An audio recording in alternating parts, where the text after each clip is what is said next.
Welcome back to my channel. Today, we'll look at another heartbreaking case with you. On July 14th, 2024, a murder mystery emerged from Thailand's capital, Bangkok, shocking everyone. Even Thailand authorities and the American FBI had to get involved in this case. At first, it appeared to be a suicide case, but as the investigation progressed, new details be revealed. Please consider subscribing to our channel. Your support means the world to us. On July 14th, 2024, 6 people checked into the Grand Hyatt Hotel, a well-known Bangkok hotel. The first to check in was Shireen Chong, a 55-year-old woman with a room on the 4th floor. After Shireen, her friend Deng Hong Van checked into the hotel. Both were American citizens. After they checked in, 3 more people checked into the same hotel. Among these 3 were a 45-year-old woman named Tien Nguyen Phuong, her 48-year-old husband, Hong Pham Than, and a third, Tien Nguyen Phuong Lan, as well as another guest who arrived shortly after. The final guest was Dinh Tran Phu, a 38-year-old Vietnamese makeup artist. So now there were 6 people in this hotel, 2 Americans and 4 Vietnamese. The 6 people gathered at this 5-star hotel for a business meeting. After arriving at the hotel, everyone went to their rooms to freshen up before meeting at 3 p.m. in room 4. Shireen Chong had informed the other 5 about the meeting and lunch, which would take place in her room. Shireen then ordered 6 plates of Thai food and specialty to her room. A waiter entered Shireen Chong's room just before 3 p.m. and asked if he could serve the food. However, Shireen told the waiter, "No, you can leave. I will serve the food myself." Hearing this, the waiter left the food and tea in Shireen's room and departed. After a short time, the 5 guests arrived at Shireen Chong's room, and at 3:17 p.m., all of them were seen alive on the CCTV camera for the final time.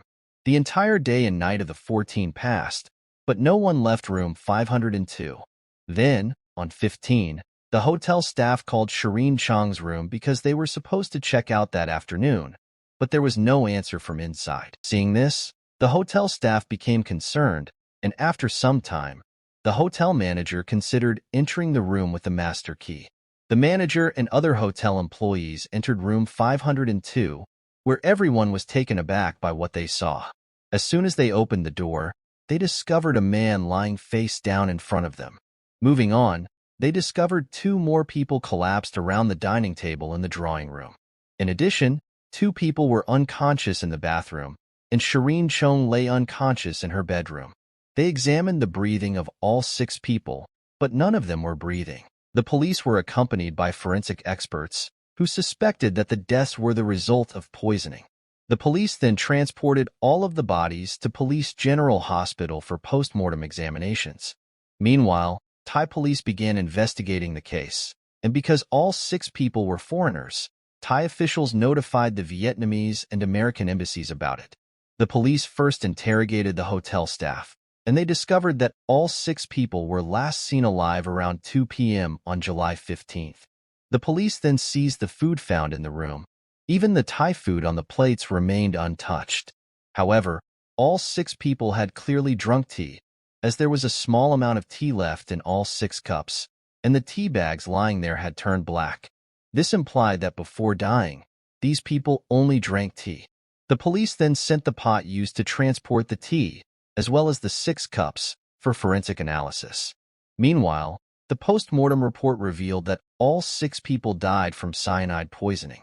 Cyanide is a fast-acting, potentially lethal chemical that inhibits the body's ability to use oxygen. It can be found in colorless gas, liquid, or crystal forms, and is lethal if inhaled, absorbed through the skin, or consumed.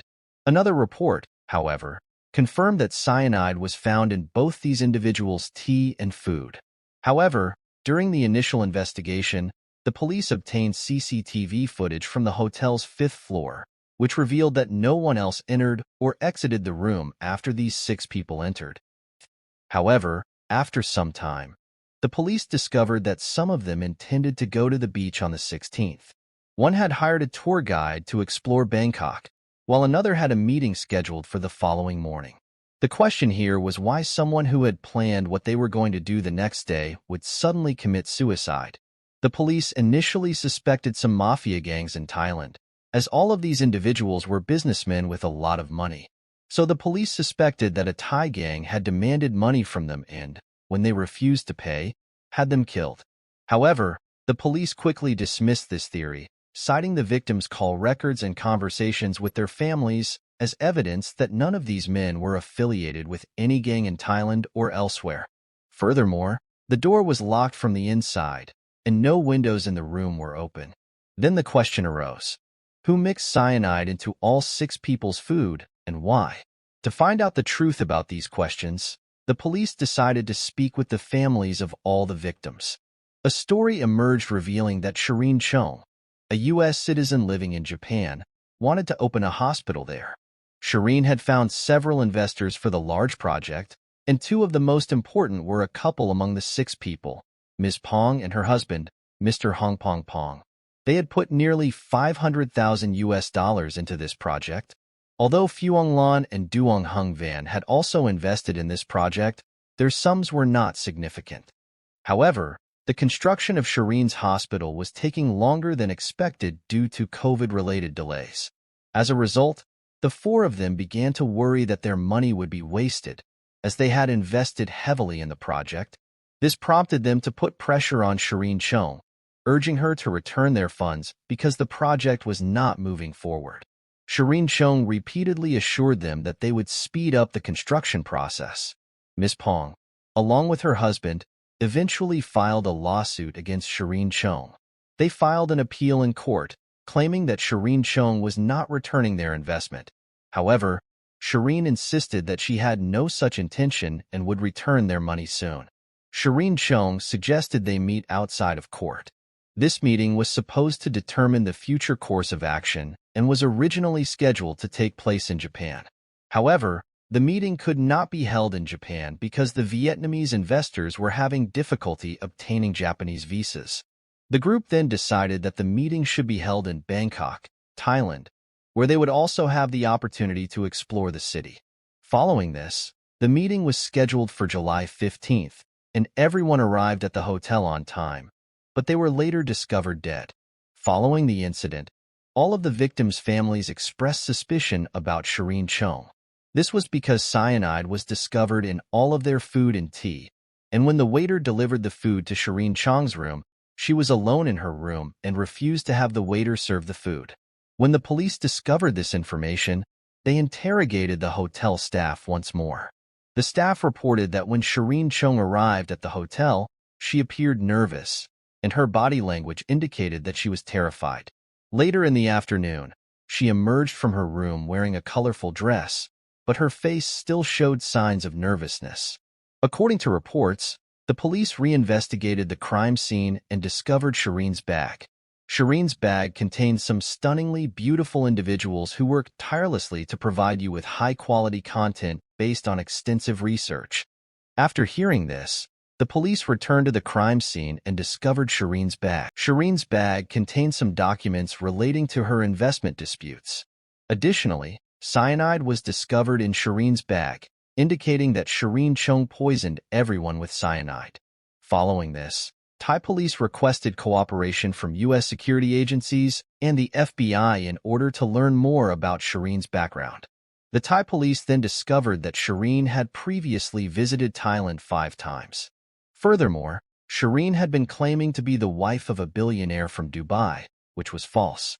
Shireen, 56, reportedly lived in Oakland, California, and was accused of financial fraud about 10 years ago.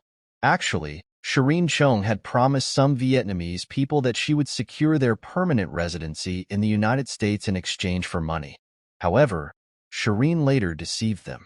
The FBI subsequently investigated the case and found Shireen Chung responsible for all of the deaths. According to the FBI and Thai authorities, Shireen Chung was extremely concerned about an investment dispute in Japan. She also knew that a large sum of money had already been invested in her project, and that more money was required to complete it. Shireen Chung had already incurred nearly $1 million in debt for the project. She realized she wouldn't be able to complete the project and would have to return all of the investors' money. Furthermore, there was already a case against her in court, and if no agreement was reached by the 15th, Shireen Chung could face imprisonment. As a result, she decided to commit suicide with the rest of the investors. It became clear that 5 of the 6 people who died in room 502 were murdered, and 1 committed suicide. The FBI's investigation of the crime scene also revealed that Shireen Chung served tea to the other 5 people before taking her own life. It became clear when one of the men's bodies was discovered directly in front of the room door. What was surprising was that Shireen Chung's body was discovered in her bedroom, implying that after seeing everyone else die, she went to her own room, sat down, drank tea, and committed suicide. In this way, Thai authorities collaborated with the FBI to solve the case.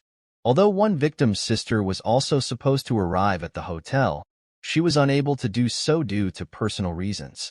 So, the Grand Hyatt Hotel Mystery case comes to an end right here. We hope you enjoyed this video. If you did, please subscribe to our channel to support us and get notified about new content.